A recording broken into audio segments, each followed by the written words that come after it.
Upon his return to Idaho, a DNA sample was taken from him, and it matched the DNA found on the knife sheath next to Maddie's body at the crime scene.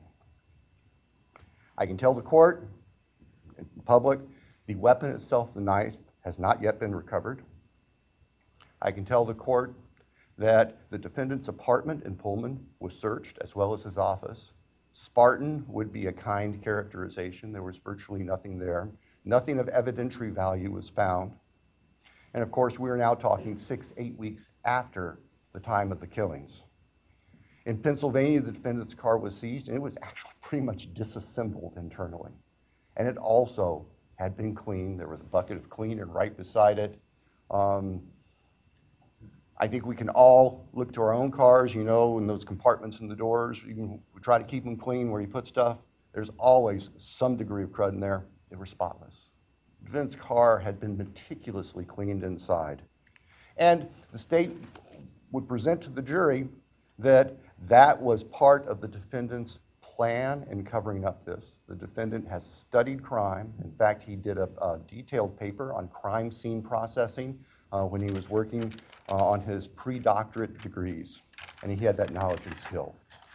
So, Your Honor, at the end, the state submits that the evidence that I've given just a quick overview of, and that to present in court would consume weeks, which the state is prepared to do and has been prepared to do, would show that as the defendant has just admitted and pleaded guilty on November 13th, 2022, excuse me, Mr. Kohberger entered the residence at 1122 King Road in Moscow, Idaho. He did that with the intent to kill all of the murders that he did that night, but we know that that is what resulted, and that he then killed intentionally, willfully, deliberately, with premeditation, and with malice forethought, Maddie Mogen, Kaylee Gonzalez, Ethan Chapin, and Santa Cruz. Thank you. Thank you.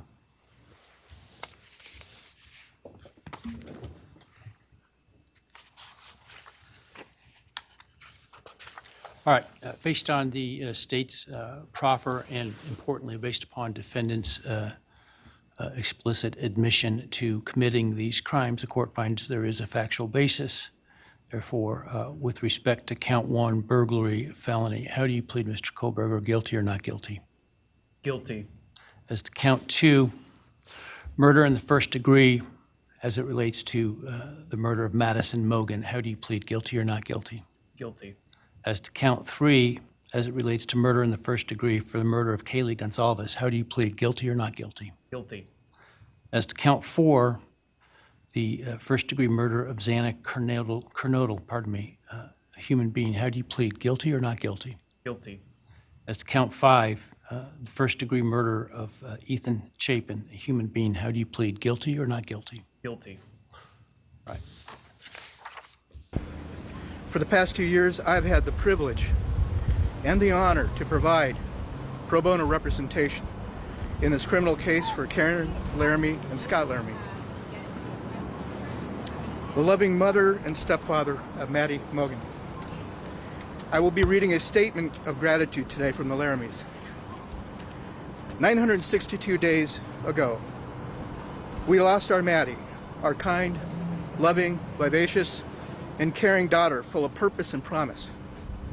We are grateful for the gift of her life, and we have grieved the loss of that life during each of these 962 days.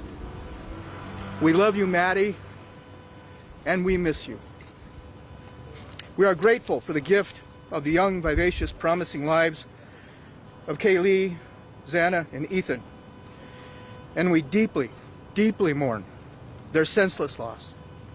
We remain in solidarity with their families and friends, and we continue to shower them with our prayers and support. We are grateful for their prayers, love, and support that they have given us. They have helped us and sustained us during our darkest times.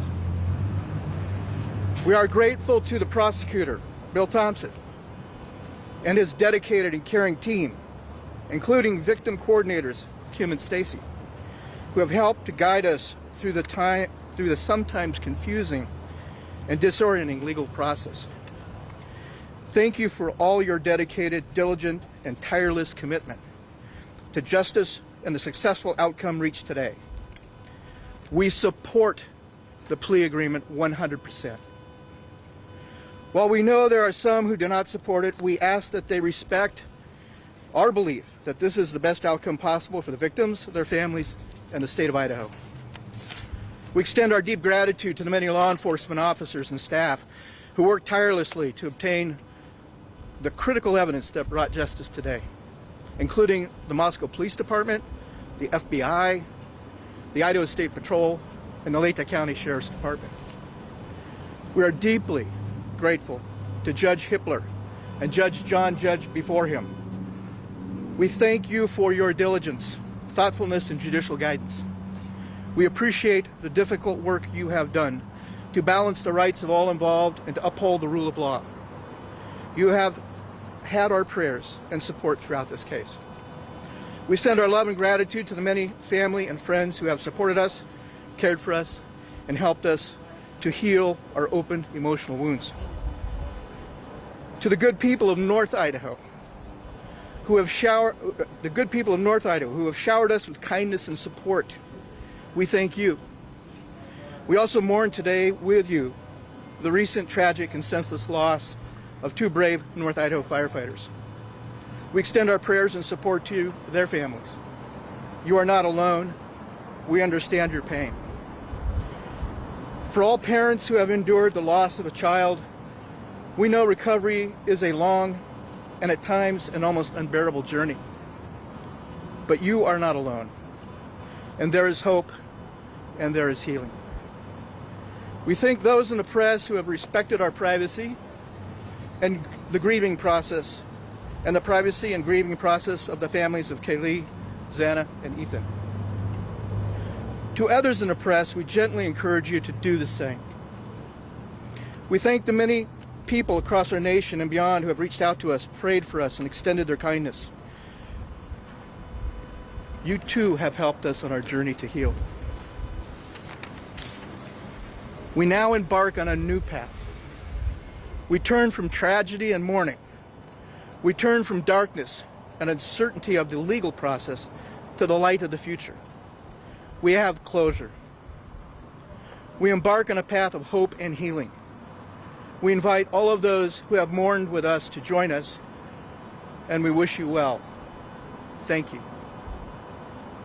I will now share a few words of my own.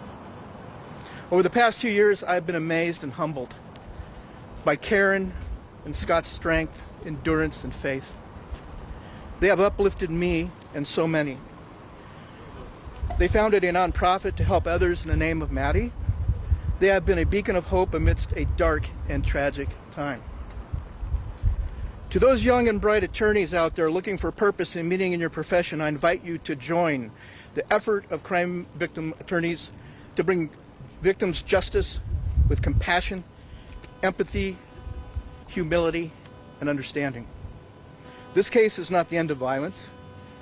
This case is not the end of lawlessness. We need your help to bring hope and healing to the innocent caught in the crossfire of life. Thank you all. Sir, could you just say your name one more time? Leander James, Leander, last name is James. Thank you.